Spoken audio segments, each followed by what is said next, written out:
Nice to meet everybody. This is Jonathan Dusing. I'm one of the founders of FanMaker, along with Jason Cole, who is not here. He's out drinking coffee, I think. Today, I just want to do a quick webinar to go through all of the improvements that we've made with FanMaker 3. There's a lot of new features that you may not be aware of, and I just want to go through those features and how to use them, and maybe some ideas on how, well, besides how to actually customize them, but how to maybe use them to get some stuff done. So first things first, when we over the past year, we've been spending a lot of time basically redoing the system. It's about 4 years old now, and the code base is pretty old. So we spent a lot of time basically taking what we've learned over the last 4 years and building around that. So we've built pretty lean, mean system from here forward. I'm really excited to see all the things that we can do moving forward. So there was tons and tons of improvements in the background, but today we're mostly going to talk about the things you can actually see. But rest assured, almost the entire code base is brand new, but still functioning in the same way that you're used to. So the most notable difference is the new desktop website. So our new desktop websites have this awesome welcome screen, and this is the first template that we've released on that. And it can be customized to give the pitch a little bit better than before, and also prominently promotes the mobile apps in the Apple App Store and the Google Play Store. So this is a good example of one. This is a Wild Rewards. I'm going to talk about how to customize this, but there's basically three components here. So you've got the big background image, which we automatically scale up and down depending on the size of someone's screen. So that's awesome. And then we have what we call the foreground image, which is basically usually used as a logo, but it's about this big, and you can put anything you want in there. And I'll show another example here shortly. And then there's a bit of text that you can customize, and I'll tell you how to customize that, but you can say whatever you want to kind of pitch people to join the program. And then obviously login, you'll have a join button if you have open registration. The Wild do not. And then of course links to the various app stores. So that's your welcome screen. Let me talk a little bit about, so past the welcome screen, if I click login, this is the new login and registration pages. They look very similar, but now they have a home. Before they were just a pop-up, so it was very difficult to maybe promote joining the program because you couldn't actually link to it. But you'll notice now there's an actual link, so it's easy to link to the login and registration. And then on the left side here, we call the registration promotion area. So you've got 3 bullet points worth of text that you can customize, and I'll show you how to do that. And you've got this whole image here. So we've designed the Wild to just have this main logo up here, but I'll show you how you can replace this entire thing with textures, photos, graphics that match your branding. So where do you actually set these things? You go into the admin and you go to new design. We kept the old design tab so that you could see some of your old settings and grab the colors or images if you need to. But the new design is the only thing that actually changes anything that's live in the site. So first you've got welcome text. That's going to change the text that's on the home screen, the welcome screen we call it, right here.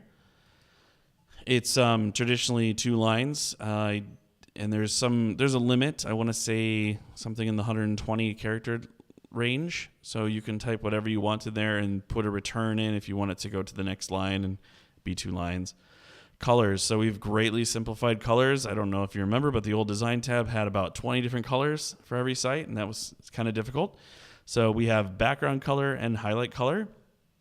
So the background color is exactly what it says. Background color will often have white text on it, so you'll want to not have like yellow or anything that looks white or doesn't look good with colors.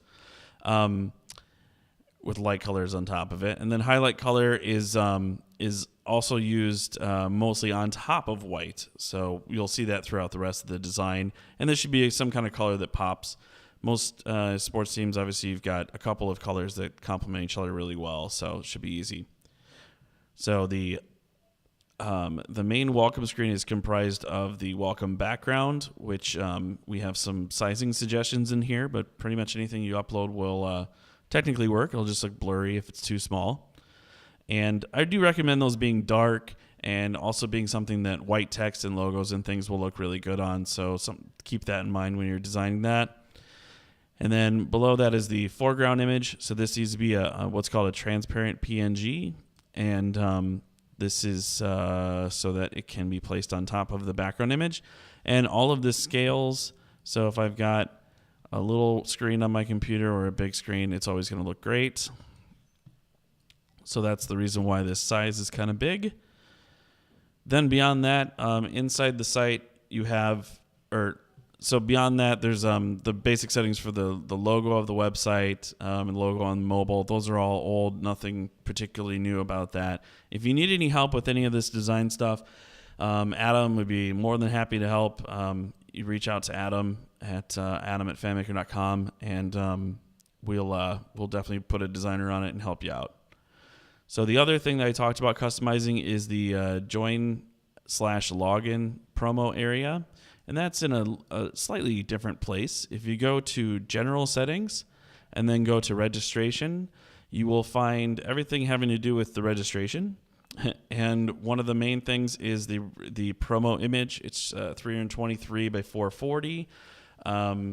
Usually you want a transparent PNG, and it'll just be placed on top of your background color, which in this case is green. Or you could do an actual image, maybe a photograph or something. But just remember that the text is white and it's on top of it, and you don't want it to look, to be unreadable. So definitely take a look at it while you're designing it. And then down here, I highly recommend today, maybe even right now, if you're totally, bored, listen to me, go into your admin and update the text on here to be something specific to your team. The default is something like earn points when you support the team or something super generic. So I highly recommend you changing that right away into something that will compel people to join your program, or, talk about, like in this case, exclusive experience prizes, that kind of thing. I've seen people put hashtags in here that can be good too, like support or earn points when you go hashtag go wild, or some other hashtag that's important to your brand. Yeah, so that's the big updates that we made with the look of things. I also wanted to show off, this is the Houston Dynamo. I think they did a really good job with their design, getting some images in there. They've got a great sponsorship with Xfinity too, so that's displayed prominently. And all this is very easy to do in the admin, as I just explained. So that's the new desktop homepage, welcome page, whatever you want to call it. So once a person logs in, they are now greeted with the new what we call the action stream. So this is all new. We got the sidebar here with your basic information about yourself, main menu, all of that. And then the new action stream. So the action stream is meant to have cards for individual things that you can do to earn points, or things that the team wants to promote.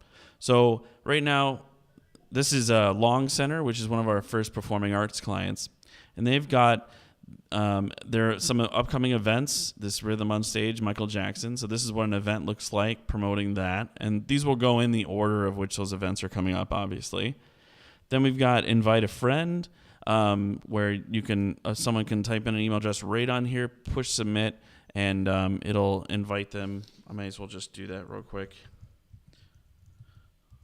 This is my personal email address, so don't stalk me. So they click submit, and invitation was sent. Boom.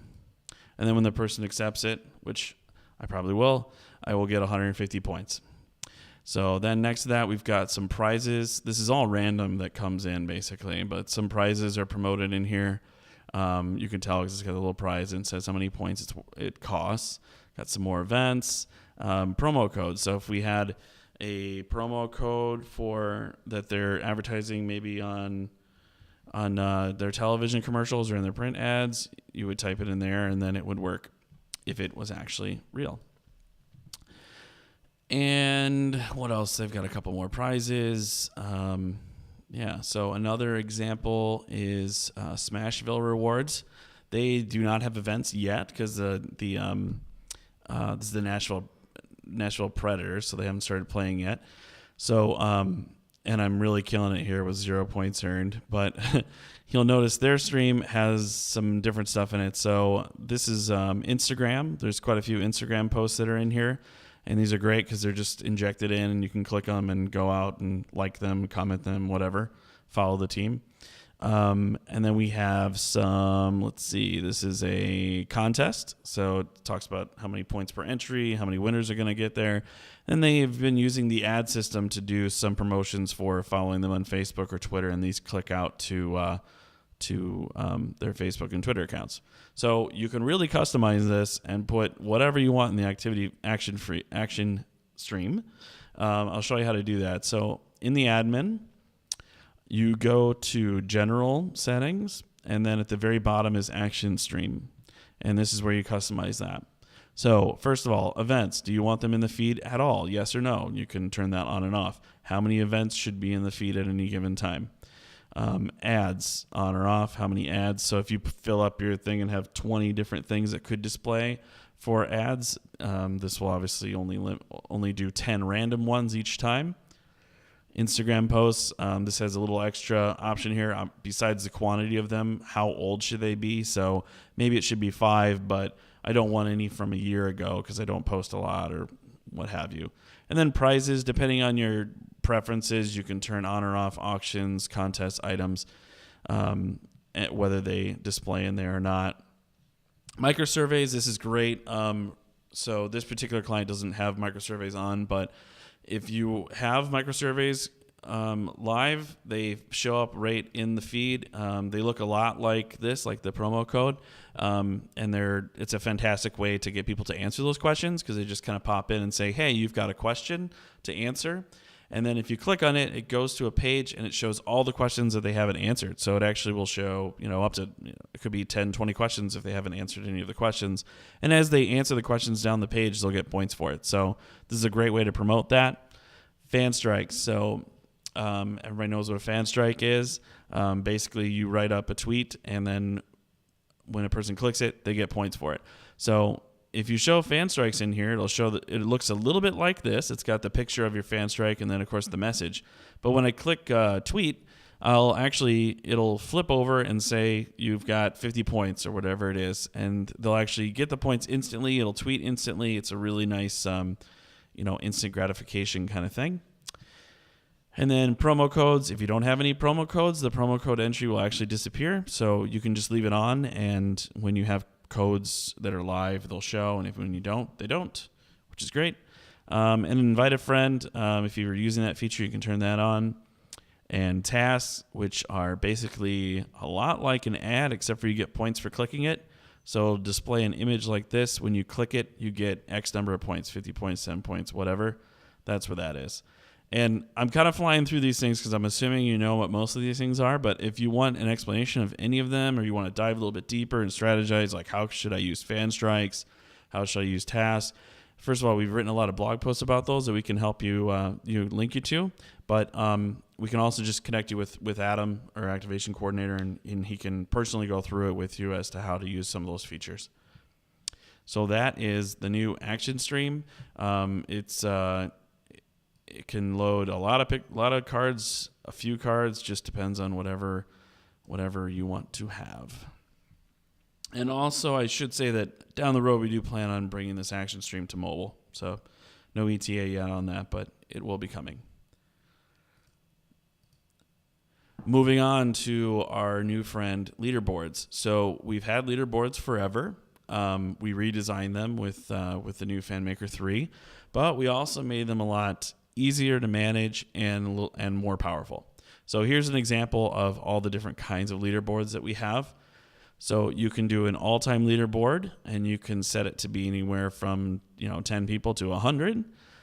And then, of course, down at the bottom here, you can see the last 7 days leaderboards. That's just basically recent activity. Those are pretty popular. And then at the top here is a new one. And it is it's basically people within a certain tag. So The Shoreview Hockey Moms are all of the people tagged with that. In this case, it says 80 people. So this works really good for like fraternities, sororities, clubs, activity groups, whoever's supporting your team that's in a group. What you end up doing is you just tag those people. Say they're all Delta, Kappa, Epsilon. Is that even a thing? I don't know. I just made it up. So you tag all those people with that, and then you make a leaderboard of those tags. And now you could have all these different fraternity groups like competing against each other to be number one on this leaderboard. And you can see it shows a little bit of detail about how many people are in the group, as well as how many points the group has earned.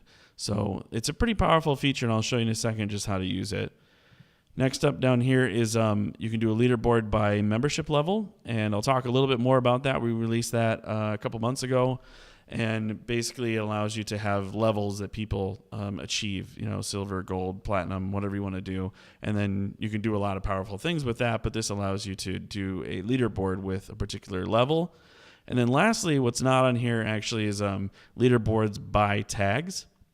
So if you have all your season ticket holders tagged, you could do a season ticket holder leaderboard, or people in the club section leaderboard, or students that are freshmen leaderboard.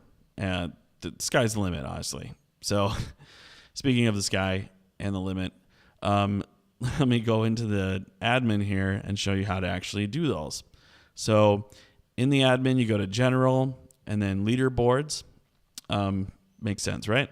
So I've skipped ahead to the second screen of creating a new leaderboard because I want to show you all the options. But under leaderboards is all of your leaderboards. So first of all, you give it some type of name. Let's see. And this is what's going to display on the actual top of the leaderboard here. So you want to say something like top freshman all time would probably be a good one. And then type. So you've got all time scores or last 7 days. So I'm going to go with all time. It explains in here what those two mean.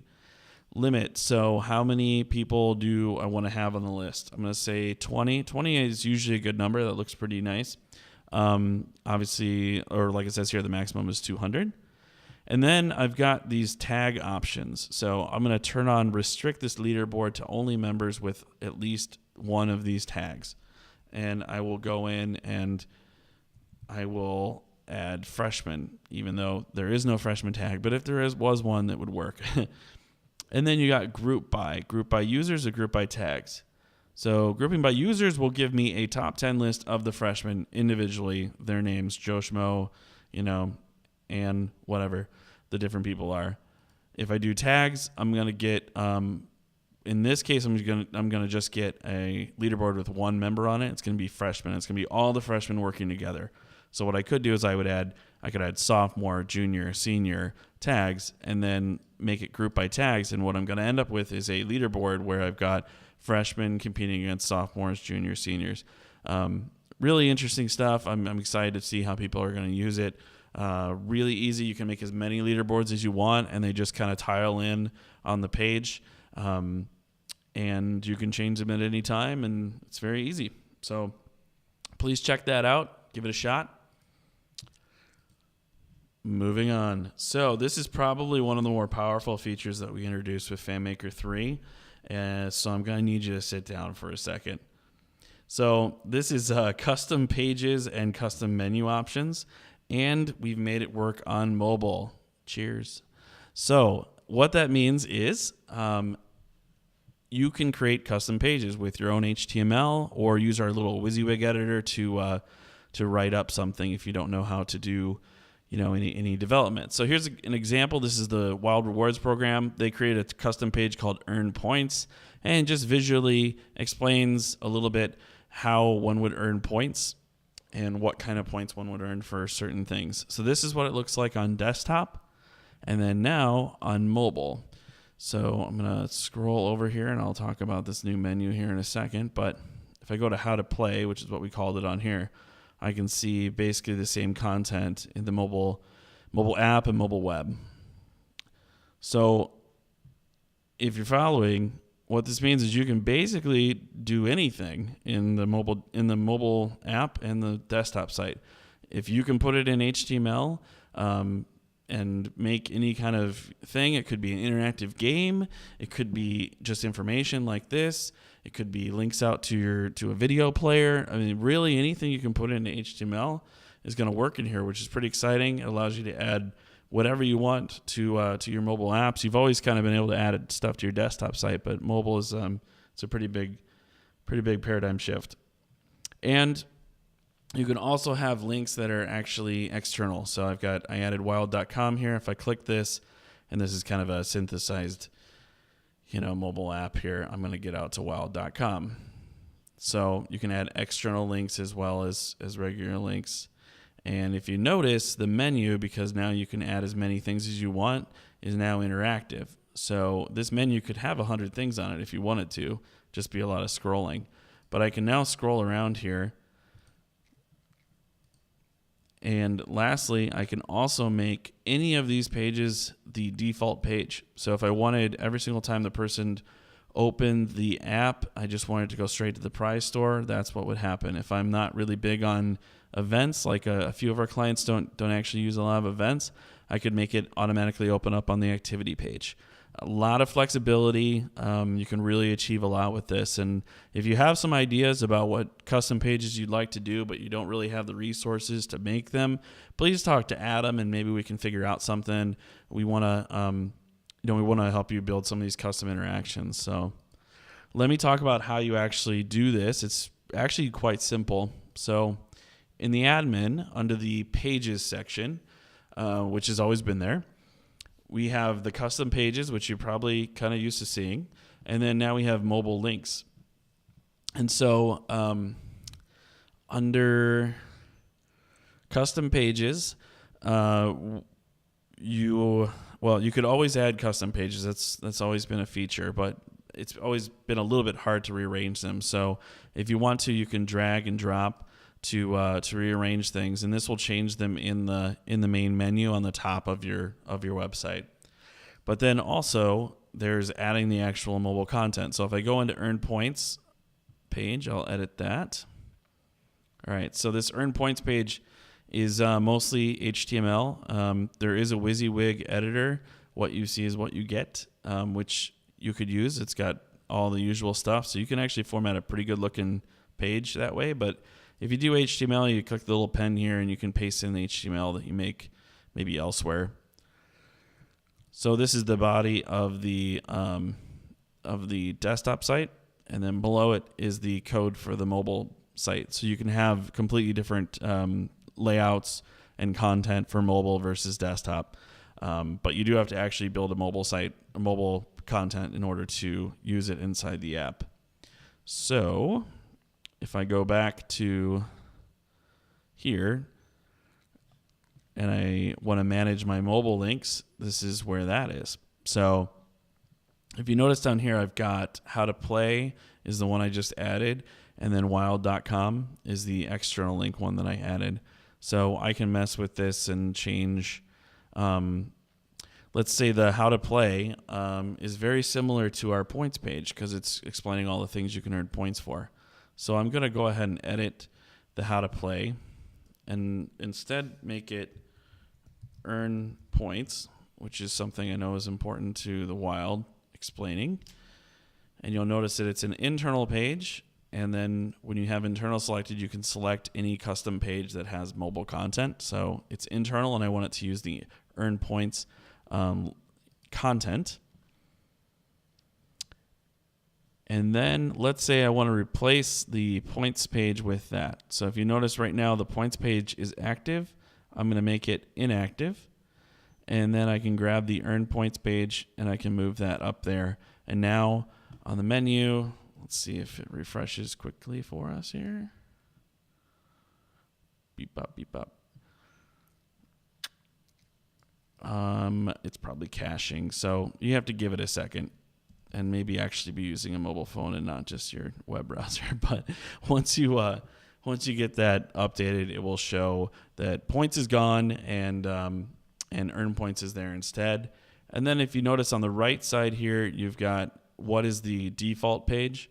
So if I wanted to change the default page to the points page I just added, I could click that and it will move down to there. There has to be a default page, obviously, so one's always selected, but that is how you do it. It's pretty easy.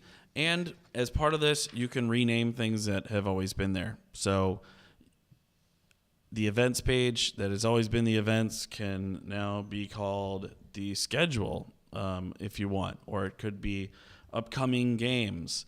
Honestly, you can change these tabs into anything you want. If the prize store needs to be called something else, this is where you do that as well. So you have tons of flexibility with that. And like I showed you can just drag and drop things around. If I wanted to make a new link that went outside externally, I would just do new link. Let's say it's a link to FanMaker.com, and I don't have to write the .com. This is whatever is displayed in the menu, so it's up to you. And I say external, and then you have to get the HTTP in here, but you can just simply type that in and save, and then it will be on your main menu. And we've tried this out with a few clients to do ticketing pages and some other mobile optimized pages. It works really well to put those right into your main menu. So again, if you have any questions about this, you can reach out to me or Adam, and we can help you construct your mobile pages and your mobile menus and your regular menus for that matter. So now, a quick refresh or update on what's new in mobile. We just updated everyone's apps over the last couple of days to 3.5. And the big differences in that is this is our big update that we did to desktop, where we actually redid all of the code that runs the apps. So they are completely overhauled. You'll probably notice that they're considerably faster, and more importantly, there's now complete continuity between the apps and the desktop and the mobile web. It's all one and the same now. Registration, if you change it on one, you change it on the other. Just a lot more, continuity between all the apps. We also updated the loading screens. Instead of loading in the giant splash screens that we usually produce for everybody, that we have to produce in 10 different sizes and add a lot of bloat to the site, we came up with a simple loading screen. It's just a trophy with the word loading ... You only see it for a couple of seconds, but what it did was save on average 10 megabytes off of the app for everybody, which when you've got a lot of people downloading apps in stadiums and crowded places where the LTE is limited or whatnot, 10 megabytes is a big difference. If somebody can't actually install the app while they're at your game, they might not engage when they get home to a better connection. So we thought the 10 megabytes was totally worth it. You still have an awesome splash screen behind the login join page, so you still have tons of branding in there and tons of places to put in your sponsors, so no worries there. And then we added the new flexible menu, so it scrolls from side to side, and you can put as many things as you want on there. That was a pretty big addition, and then the whole idea of having default points. And then something I think a lot of people will really be happy that we did. The word points was lowercase. The P was not capitalized, and we made a big update there and capitalized the P in points. So, hold on to your hats. So that's what's new with the mobile app. We've have a lot of things coming down the pike that we've hinted at, and we'll keep you updated as we do more updates to the app. Just got a couple of things left to talk about here, and then we'll open things up to questions. I see no one's had... Oh, people have had questions. I just didn't scroll. Sorry. I'm going to answer all these questions at the end because right now they don't make that much sense anyways. So, but what I was going to say was, if you have any questions about anything, please go ahead and throw them in the chat, and I will get to that at the end of the last couple of items that we're going to talk about. So,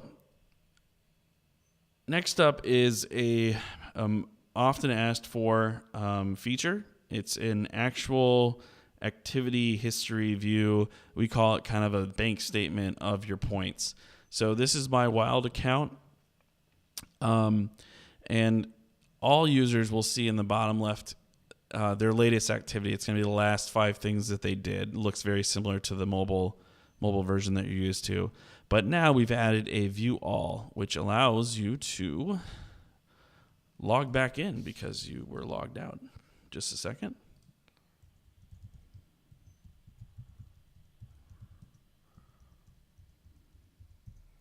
Okay, close your eyes. I typed my password. All right, we're in. Okay, so if I click view all, I will see a new view, which has a lot more detail about all the points that I've done. So we try to model this after really a bank statement. So you've got debits and credits, pluses and minuses basically. And it's going to be every single thing that you've earned points for, and a little bit of a description and a kind of a type of what kind of thing it was that you earned points for. We added time on here, which hasn't been there in the past, and I know it's been kind of difficult to figure out exactly what happened first. There's pagination, so if I have a long history, it will just keep going back and back and back. And then there's some basic filtering on the top here, and we do plan on adding a lot more, custom, filtering options and searching and sorting and stuff like that. But right now we've got the basics in here. Depending on what you've earned points from, it's going to be listed in here. If I do attendance, it's going to show me just the things that are from attendance. Prize redemptions, just going to show me all the prizes that I purchased. Social, etc. So this just allows a person to get a better understanding of how they're spending their points and whatnot. In the near future, we'll be adding expiration to this. So there'll be another column that will tell you if you haven't spent the points, when are these points going to expire? So you know exactly, it's all about transparency really. Just you know exactly when you earn the points, you know exactly when they're going away, you know what you bought, you know what was transferred to you, etc. We're going to hopefully continue to build this out and make it more and more detailed so that fans can be kind of self-serving when it comes to customer service and understanding their points and the way they're coming in and out. Lastly, I want to talk about a new feature we launched a couple months ago that we haven't had a chance to really detail too much for you, and that is membership levels. So this is professional bull riding, my account with them, and they've been awesome to pioneer membership levels with since almost January. And basically levels are like, they're levels membership levels are levels that you can achieve by earning more points. So right now I just signed up. I don't have a lot of points. I only have 96 points. So I'm at kind of the lowest level. It's called standard. So as I move up and go to more events and do more things, I will, if I earn 3,500 more or 3,500 plus points, I will move up into silver and then gold and platinum and so on. And so it gives me something to kind of work towards. Think of it as like, a frequent flyer program, with Delta or somebody like that. And then once they're in a particular level, you can do all kinds of things to incentivize that. So if you want to, in the prize store, you can filter prizes to only be available for people of certain status. So it could be silver, golds, and platinums can buy this. The PBR have done an awesome thing where you, if you're of, I forget which status, maybe gold, you can go out onto the dirt after the rodeo and walk around, check things out, see some of the riders. And in order to do that, you sometimes just simply flash your app to prove that you're of a certain status, and you can go in because all this is visualized in the app as well.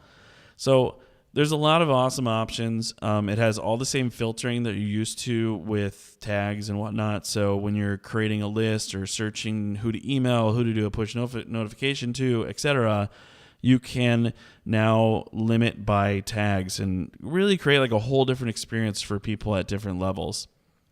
And we even have some clients like PBR that are actually selling higher levels. So, hey, you don't want to earn the points to get there. You can pay $25, $50 a year and be upgraded to the higher level, which gives you whatever benefits you want to make available to them.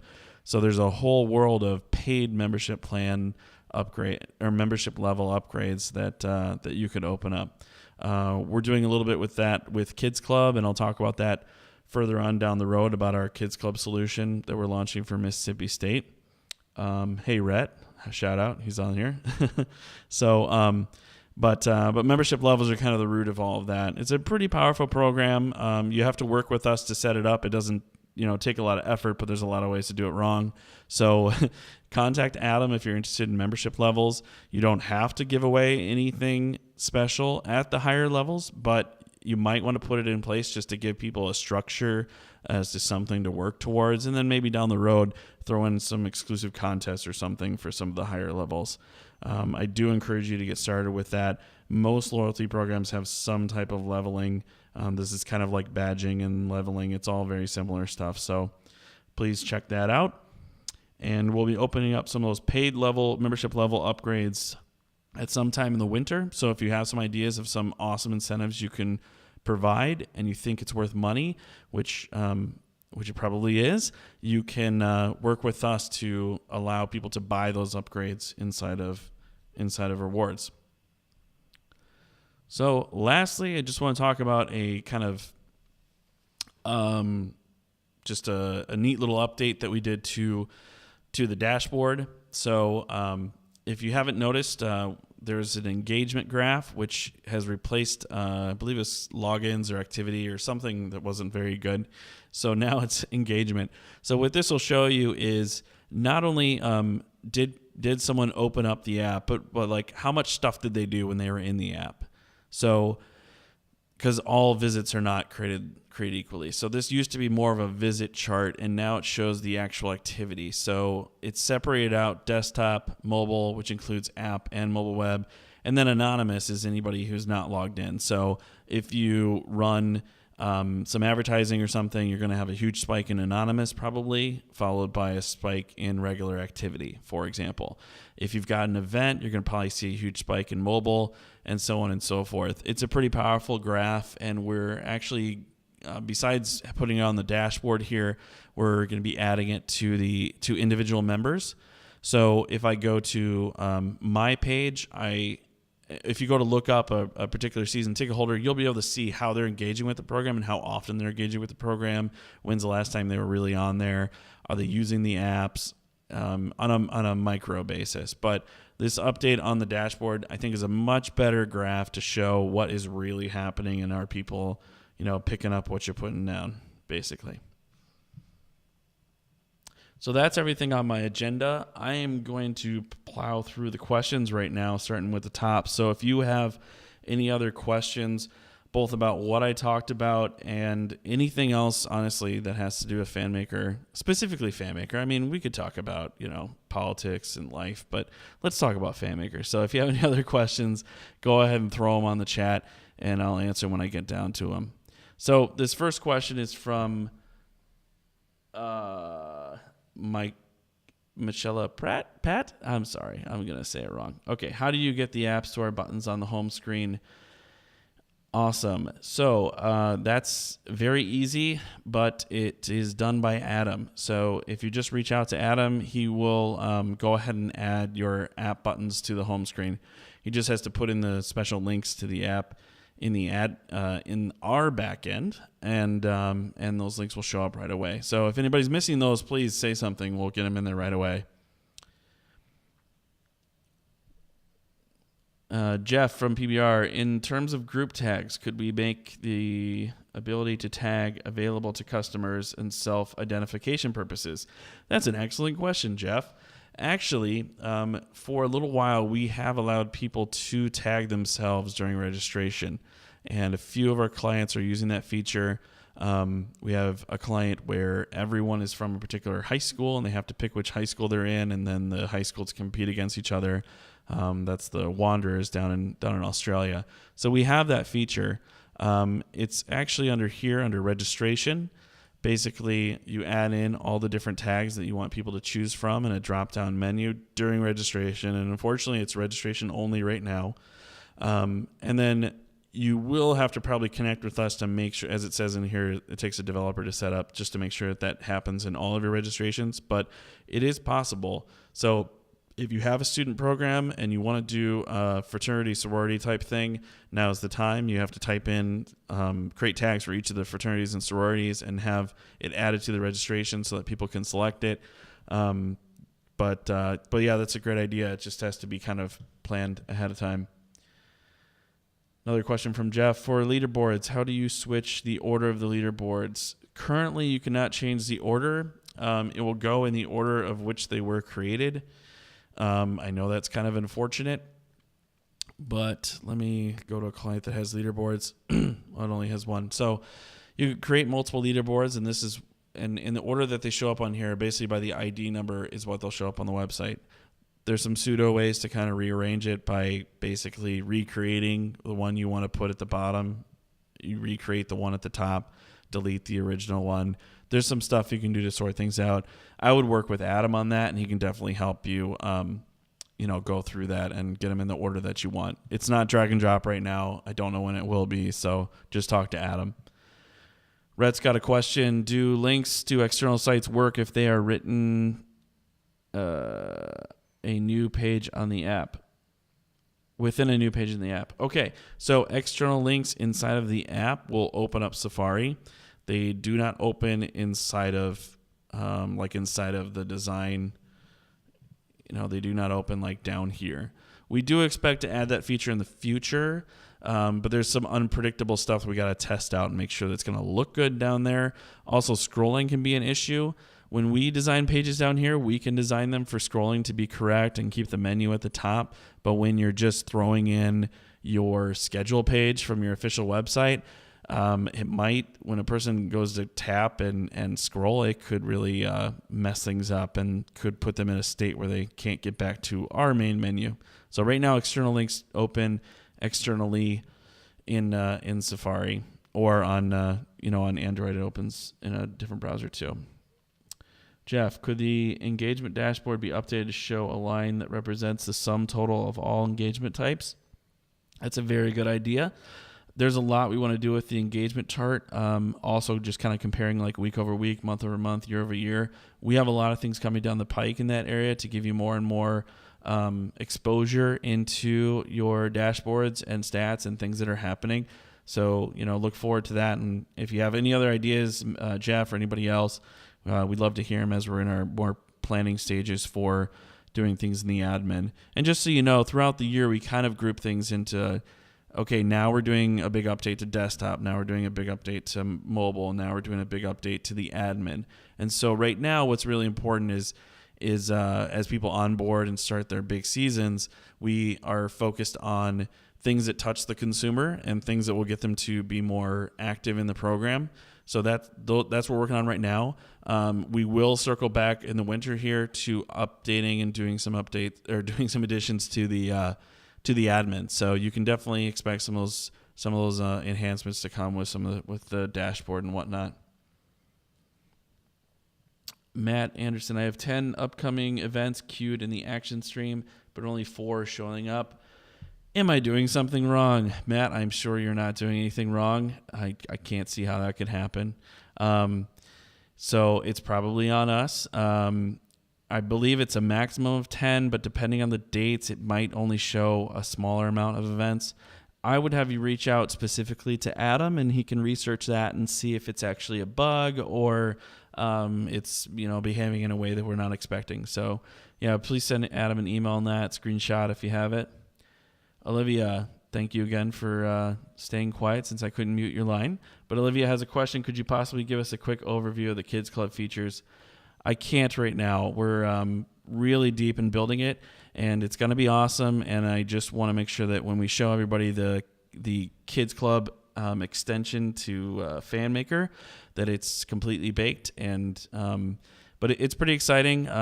You can ask Rhett. Maybe he'll leak some stuff about it over at Mississippi State. But it involves iPad kiosks and desktop and mobile app updates and all kinds of fun stuff. So. And paid subscriptions and everything that you'd want in a kids club, and puzzles and all that stuff. So I want to wait till everything's perfect, and then we'll show everybody. Katie, I was told you were working on making push notifications not go away when you open the phone. Is this still in the works?